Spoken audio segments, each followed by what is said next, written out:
something just happened about 10 minutes ago, and Tom Pelissero tweeted about it, and let's bring him in right now to kick off hour number 3 here on the Rich Eisen Show. One of the NFL insiders and one of my colleagues from the NFL Network and the NFL Media Group joining us right now in the aftermath of the benching of Bryce Young in favor of Andy Dalton just 2 games into his second season. The former first overall selection has only won twice and is now benched just 2 weeks into year number 2. Tom is here on the Rich Eisen Show. Tom, I'll give you the floor on what happened. Rich, Dave Canales was adamant after the game yesterday, an ugly loss in the home opener. He kept saying, Bryce is our quarterback. Asked about whether he was going to remain the starter. Bryce is our quarterback. But my understanding is Dave Canales went back. He looked at the tape last night. He came in the building this morning, had some further conversations. And Dave Canales made the decision, it's time. We need to do something different here. And that's why Andy Dalton now is going to be taking over as the starting quarterback. There are a lot of layers to a decision like this because you're talking about massive organizational change. Everybody knows the boatload that they gave up to go and get Bryce Young, albeit with a different head coach in Frank Reich, a different GM in Scott Fitterer. But Dan Morgan, who is now the GM of the Panthers, was the assistant GM at the time. He was part of that decision. David Tepper was a part of that decision.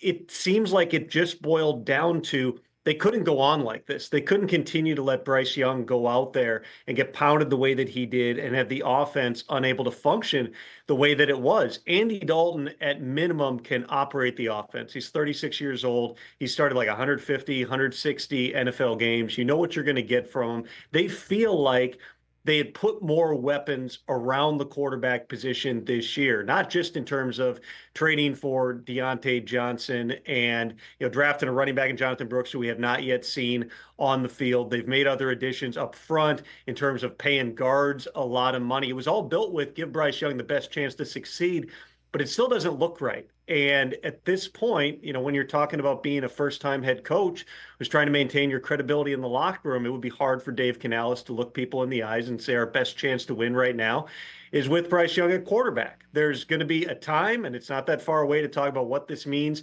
for Bryce Young in the big picture of his career. Again, a player that this was not just Carolina. The consensus within the league was Bryce Young was the best quarterback in that 2023 NFL draft because of his accuracy, because of his work ethic, because of his processing ability. Even though he didn't have the stature, even though he didn't have the big arm, the belief was all those other traits were going to give Bryce Young a really good chance to have success at the NFL level. That has not happened yet. And that's not to say somewhere down the line it hasn't happened. But you look around the league, Rich, at how quickly teams have pulled the plug on starting quarterbacks, whether that is the 49ers moving on from Trey Lance, the Jets from Zach Wilson, more recently, Justin Fields, obviously, the Bears moved on from him. Kenny Pickett got 2 years, not even, before he ended up not being in the lineup down the stretch last year. As much as we can say, and there's truth to it, guys need time to develop.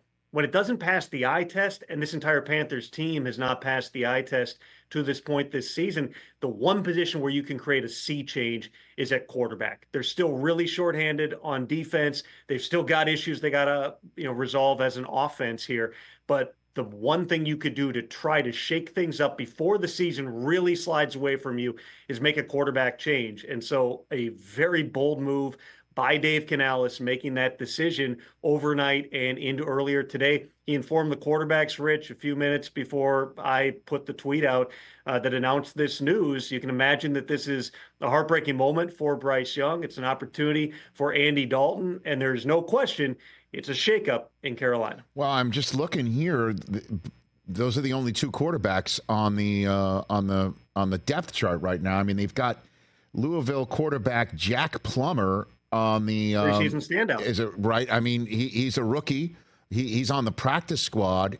I mean, is there any sense of just deactivating Bryce Young and literally having him removed from the equation on a game day so he could just sit back and watch? Because let's say, Dalton goes into Vegas, he gets dinged up by Max Crosby, which is, by the way, or anybody else out there, it's not a stretch. And then now all of a sudden you've got a benched Bryce Young out there trying his best to get back to what he once was at Alabama. I mean, so what is the plan here with him, and for how long will he be benched, and how far down the depth chart might he wind?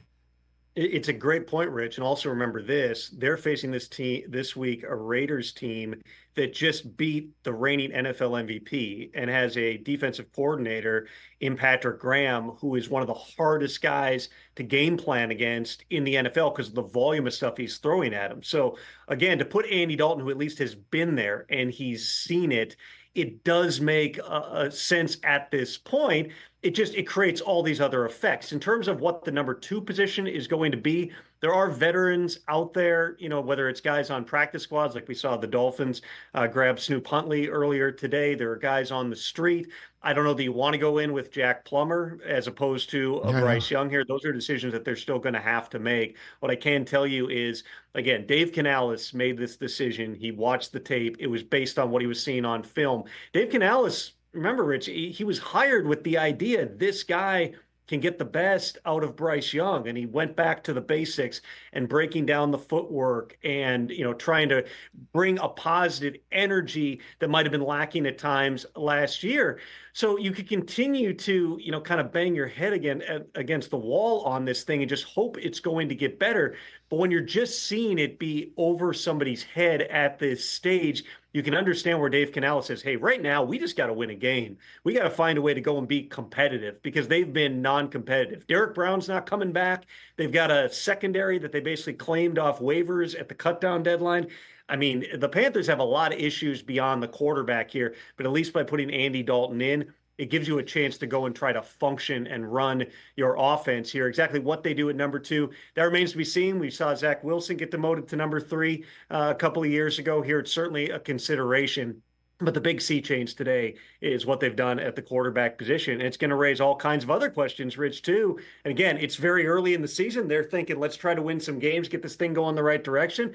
But if the Panthers now have yet another high draft pick, you have to wonder, are we talking about the Panthers drafting a quarterback high again come 2025? Certainly if they wound up first overall, Tom. I mean, let's be honest here, because that's the conversation why I'm asking of how long is this benching going to last? Now, obviously, that'll be determined by how Dalton performs and how healthy he remains, as well as the concept of what's the metric by which they'll feel more comfortable letting Bryce Young back under center. And if that goes south, in a half or a third quarter or a game, the question is how much do they believe in him anymore?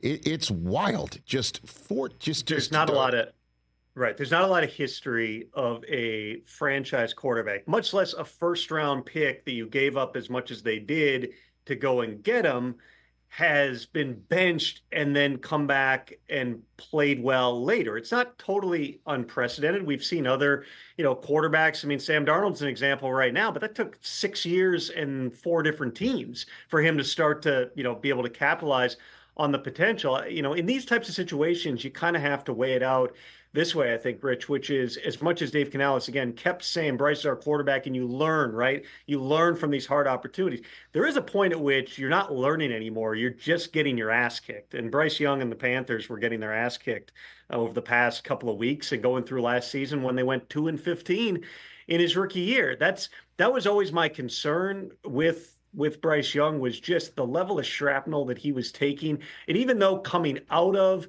the firing of Frank Reich 11 games in last year, you saw certain levels of improvements, but then you saw some backslide to it as well. And you bring in a new coaching staff and the results look the same. It's too soon to say, that the book is written on Bryce Young.